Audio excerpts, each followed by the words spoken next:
Pambansang loyalista, dito mo makikita. Pambansang loyalista, dito makikita ang totoong balita. 1, 2, 3, Pambansang loyalista, ito ang the best.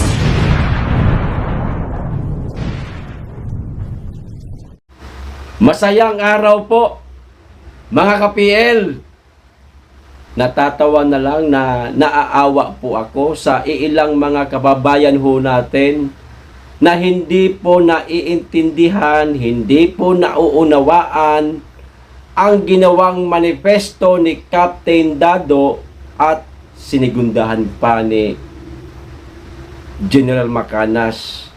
Ayun, galit na galit po itong ilang mga kababayan ho natin dahil ayon po yata sa kanilang pagkakaunawa, mga ka-PL, hudyat na di umano ito ng kudeta.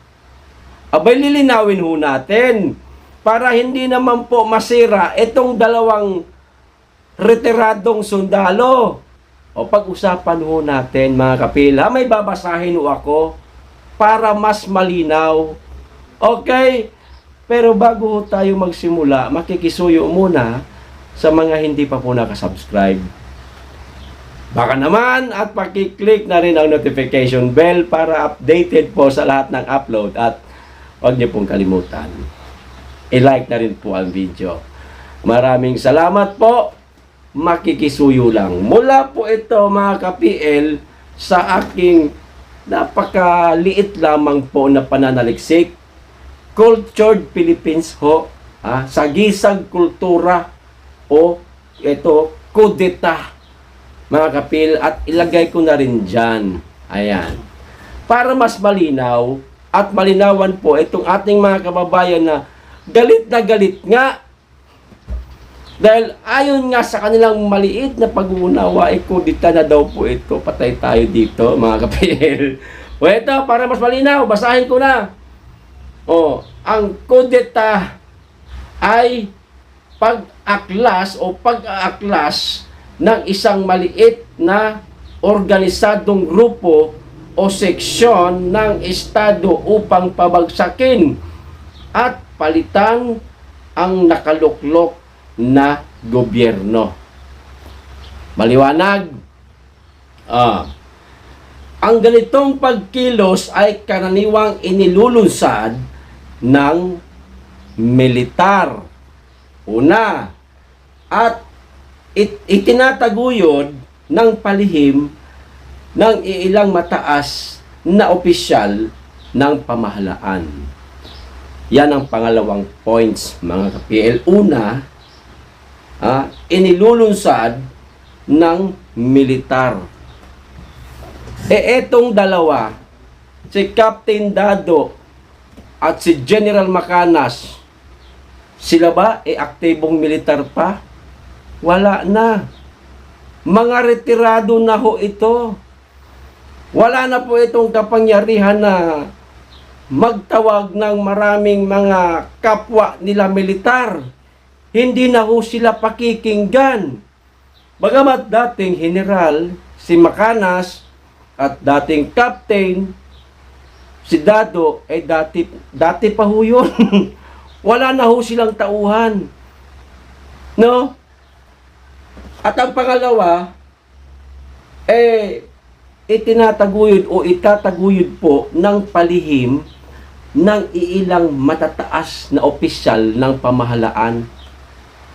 Ang tanong, meron bang mga kumikilos na matataas na opisyal ng pamahalaan pailalim para pabagsakin ang kasalukuyang Pangulo? Wala. Masdan po natin ang Kongreso. Pinapanginoon nga si Tamba, di ba? Abay, mas lalo na itong kasalukuyang Pangulo. Walang kapasidad itong dalawa na gumawa ng kudeta. Paglilinaw po ito sa ilang mga kababayan natin na hindi ho nauunawaan ang manifestong ginawa ni Captain Dado at sinigundahan nga ni General Macanas. Ito po ay withdrawal of support lamang. Mga kababayan namin, hindi po naiintindihan ang manifestong ginawa ng dalawang retiradong sundalo. Pustahan tayo mga ka-PL o mga kababayan dyan na mga hindi po nakaintindi sa ginawa nitong dalawa. Bago pa man gumawa ng manifesto si Captain Dado at si General Macanas, meron na hong nauna sa atin na nag-withdraw na ng kanyang suporta dito sa Pangulo. Di ba? Tulad ko, bago pa man lumabas ang manifesto na yan, inaalis ko na ang suporta ko sa kasalukuyang Pangulo.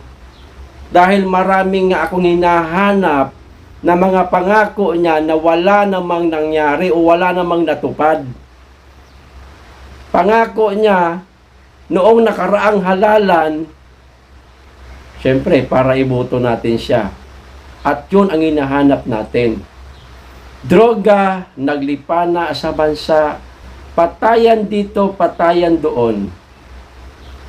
Na sinimula ng dating administrasyong Duterte, bagamat hindi 100% nawala, pero numipis ang bilang. Ngayon, napapansin ko na naman, ito na naman sa ledgi-ledgi itong mga kababayan natin. Ayan, yung dating tumaba sa panahon ni Duterte, ngayon nagsipayatan. O diba? Maliwanag po sa mga kababayan natin dyan na hindi po nauunawaan itong manifestong ginawa ng dalawang retiradong sundalo. Hindi po ito hudyat ng kudeta. Dahil wala ho silang kapangyarihan o gumawa ng kudeta. Withdrawal of support lamang po ito. At good news nga mga ka-PL dahil dumadami ho ang bilang ng mga pumipirma sa manifestong ginawa nila. Iba pa ho yung kay Captain Dado na umabot na ho ng 10,000 mahigit. Ha? Parami pa ho ng parami. At iba din ho yung kay General Macanas na napakarami di umano. Napanood ko po sa kanyang isang vlog na nagkanda-ugaga na po yung tagasalo ng mensahe na nag-withdraw na nga ng suporta sa Pangulo ngayon. Hanggang dyan lang ho yan. Withdrawal of support lamang po yan, mga kababayan namin. Wag ho kayong mag-akusa dito sa dalawang retiradong sundalo na kudeta. Napakalayo ho nito sa katotohanan.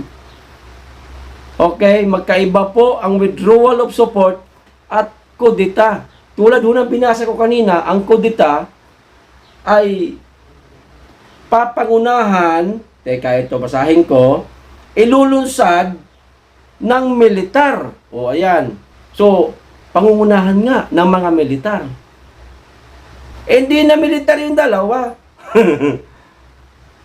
At isa pa ay palihim na itataguyod ng matataas na opisyal ng pamahalaan. Wala naman yata na nagtataguyod ng mga matataas na opisyal ng pamahalaan. Tahimik naman. O hindi lang ho natin alam. Kasi hindi naman tayo taga-gobyerno. Di ba? Malay natin. Pero maliwanag po, ang ginawa nitong dalawa ay withdrawal of support lamang po. Katulad natin at ng ibang mga kababayan natin na pumirma na. Ayan, sa manifesto. At karapatan po natin yan na mag-withdraw ng ating suporta sa Pangulong ibinoto ho natin. Ibinoto natin sa pag-aakala ho natin na matutupad lahat ng pangako niya. Sa bagay, para sa akin, ako nagbabaka sakali lang ako noong nakaraang halala na baka, eto na nga yung presidenteng hinahanap natin pero mali. Kaya ito, nag-withdraw po ako ng aking suporta. Hanggang dun lang yun. Walang walang hudyat po ito ng kudita. Nakakatawa naman po kayo.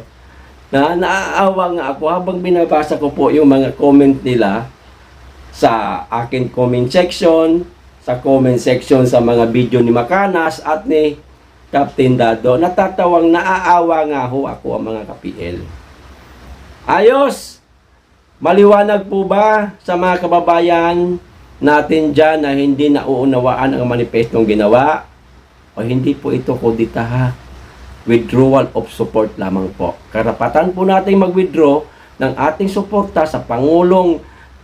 Malaki po ang tiwala natin noong nakaraang halalan na ngayon nawala po ang ating tiwala, nadismaya tayo. O tayo naman po ang nagluklok sa kanya, abay karapatan po natin na mag-withdraw ng suporta. Hanggang doon lang yun. Walang kudita ho. Relax lang. Walang mangyaring kudita. Huwag ho tayong magpapadala sa mga ibang nagsasabi dyan na ayan na, nagpaparami na sila ng bilang para isang araw, bigla na lang magkudita. What? Walang ganon. Pambira naman ko kayo. Ayos. Maliwanag. Hanggang dito lang po. Maraming salamat. Mag-iingat kayong lagi. Mahalin natin ang Pilipinas. Be blessed.